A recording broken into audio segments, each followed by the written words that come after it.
true story, encompassing a World War One era machine gun, a good fella named Matthis, a Japanese fighter plane, a Bugle, and a naked Australian air defence gunner.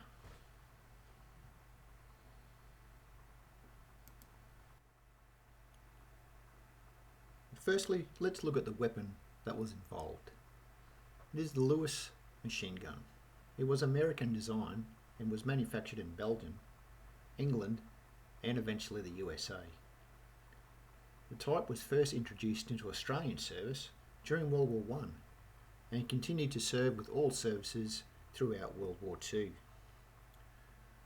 The Lewis gun was 1.2 metres long, weighed 12 kilograms, and had a weight of fire between 5 to 600 rounds per minute. It had a maximum range of 3,200 metres. It had several unique features, including a distinctive cylindrical cooling shroud encasing the entire barrel and a top-mounted round magazine.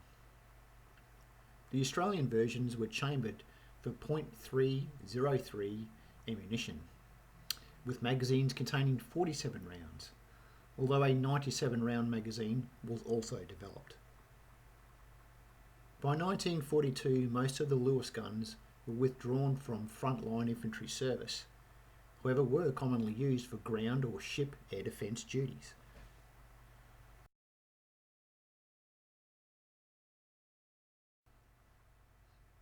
Now let's discuss the men involved in this story. Despite a build-up of defences and personnel, Darwin, the most northern capital of Australia, was still unprepared to effectively abate aerial or ground attacks. 2 anti-aircraft artillery units of the Australian Army were deployed to Darwin prior to 1942. Gunner Wilbert Hudson, or Darky to his friends, was a Lewis gunner of the 2nd Anti-Aircraft Battery. Darwin, 19th of February 1942. Gunner Hudson was taking a shower when the first wave of 188 aircraft consisting of Japanese Kate light bombers, Val dive bombers, and Zero fighters attacked. On hearing the cacophony heralding the commencement of the attack, he ran from the shower, taking only time to quickly don boots, his helmet, and wearing a towel, he dashed to his gun position. From his appointed position, he found he had difficulty in gaining a suitable angle to engage the attacking aircraft. So, with the assistance of a mate, he moved to a more suitable firing position. The towel was lost early in the transfer, so as it came to be, the naked gunner Hudson defended Darwin by continuously firing a Lewis gun supported on the shoulder of an assistant.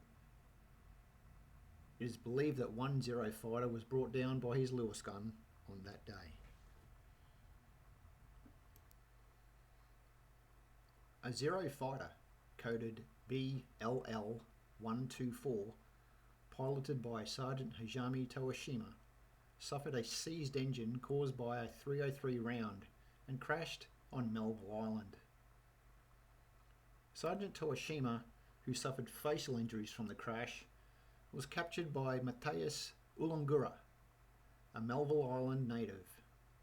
Matthis snuck up behind Toashima and stuck the handle of his tomahawk in his back and said, "Stick 'em up." Matthis duly escorted his prisoner to nearby Batthurst Island to be handed over to the army. Sergeant Les Powell of the Royal Australian Engineers was stationed on Batthurst Island to maintain demolitions on several of the installations.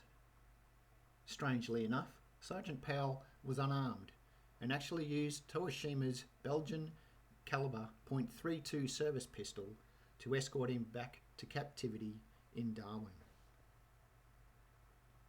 The Bathurst Island Army Detachment, comprising of just 2 personnel, fittingly employed Matthis as bodyguard and assistant. Later on, part of Sergeant Toashima's Zero was later transported to Darwin for further analysis. Sergeant Toshima was eventually sent to the Japanese POW camp in Cowra, and in August 1944 took part in the infamous camp riot and escape known as the Cowra Breakout. Toshima instigated the commencement of the breakout by blowing a bugle. Sadly, he was wounded in the breakout and took his own life rather than to submit to capture again.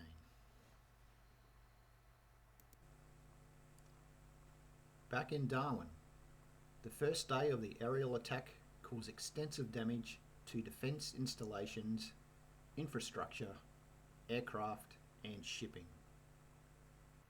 8 ships, including the American destroyer the USS Perry, were sunk. 20 aircraft were destroyed, including 10 United States Kitty Hawk fighters and 6 RAAF Hudson light bombers. The 2 separate air raids on the 19th of February 1942 resulted in 237 deaths and sparked a mass withdrawal of non-essential personnel, and was also the catalyst in the unauthorised leave, desertion or looting by some military personnel. The Japanese air raids were a frequent occurrence from then on and continued until the 12th of November 1943. Gunner Wilbert Hudson was busy defending Darwin, and on the 16th of June 1942 he was providing direct air defence support in vicinity of the Naval Oil Storage Facility. This facility was damaged during an aerial attack, and Hudson and 4 others were seriously burned as a result. Wilbert, who suffered third-degree burns to 90% of his body, was pulled from the flames by his lieutenant and was later evacuated to Heidelberg Repatriation Hospital. He survived the ordeal and the war, however rarely spoke of his service. Let's go over a summary of this story. The bombing of Darwin, also known as the Battle of Darwin, on the 19th of February 1942, was the largest single attack ever mounted by a foreign power on Australia. Since 2011, the city of Darwin commemorates each anniversary of the first air attack.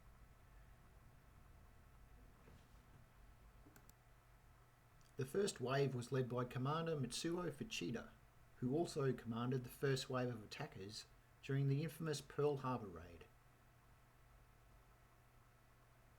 Sergeant Toshima became the first prisoner of war taken on Australian soil. He was buried at the Japanese military cemetery at Cowra under the false name of Tadano Minami, which he gave at capture. This cemetery is the only Japanese military cemetery outside of Japan. Toshima's flag and flight suit are displayed at the RAF Museum at Point Cook. The bugle that he used at Cowra is on display at the Australian War Memorial.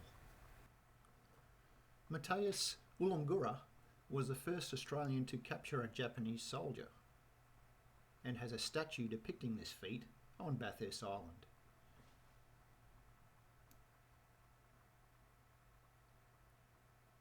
Gunner Hudson was the first Australian to earn the military medal on Australian soil. Pictured here is Wilbert Darky Hudson, MM, unveiling a drinking fountain in the oval grounds at HMAS Coonawarra, Royal Australian Navy Base, Darwin in 1996. The drinking fountain marks the site of a 3-inch anti-aircraft position from 1941 to 1944. A memorial plaque is also dedicated to his actions at the Greystone Sports Ground, Marylands in Sydney, New South Wales. Thanks for watching, and for more information on the Cowra Breakout, please see the link in the description to the excellent summary provided by the History Guy.